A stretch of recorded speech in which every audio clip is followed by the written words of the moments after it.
এদিকে বিএনপির বিরুদ্ধে যারা অপপ্রচার চালাচ্ছে তারা জাতীয় ঐক্যের প্রক্রিয়াকে বাধাগ্রস্ত করছে বলে মন্তব্য করেছেন দলটির স্থায়ী কমিটির সদস্য নজরুল ইসলাম খান। আর বিএনপি চেয়ারপারসনের উপদেষ্টা জয়নুল আবদিন ফারুক বলেছেন, সংখ্যানুপাতিক নির্বাচনের দাবিতে সমাবেশই প্রমাণ করে নতুন করে ষড়যন্ত্র হচ্ছে।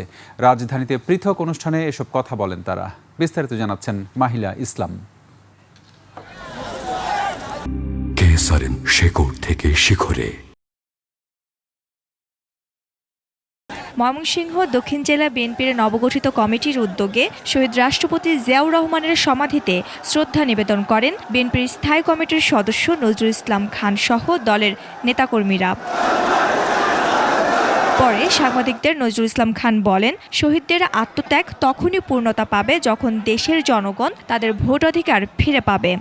যে লক্ষ্যে আমরা ফ্যাসিবাদের পতন ঘটালাম সেই লক্ষ্য এখনো অর্জিত হয় নাই।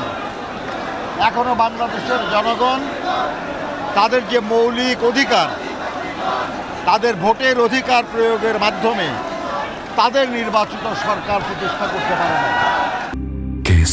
শেকড় থেকে শিখরে।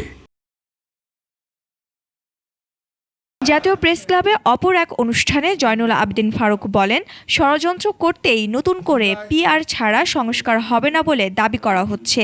যখনই লন্ডন প্রত্যাশা পূরণের অপেক্ষায় তখনই সোহরাওয়ার্দী উদ্যানে এই মিটিং করে সভা করে আরো 2-4 জন রাজনৈতিক নেতাকে নিয়ে পিআর, সংখ্যানুপাত, নতুন পদ্ধতি, সংস্কার ছাড়া নির্বাচন হবে না। আজকে আবার দেখি এই ষড়যন্ত্রগুলো আবার কেন শুরু হয়েছে। অন্তর্বর্তী সরকারের 11 মাস পার হলেও এখনো সংস্কার শেষ করতে পারেননি। কবে নাগাদ সংস্কার শেষ হবে সেই প্রশ্নও তোলেন এই নেতা। শাহাবুদ্দিন যদি 3 মাসে ইলেকশন দিতে পারে, আপনি 11 মাস, 12 মাস, আরো 4 মাস বাকি কেন পারবেন না? মাহিলা ইসলাম, 21 টেলিভিশন, ঢাকা।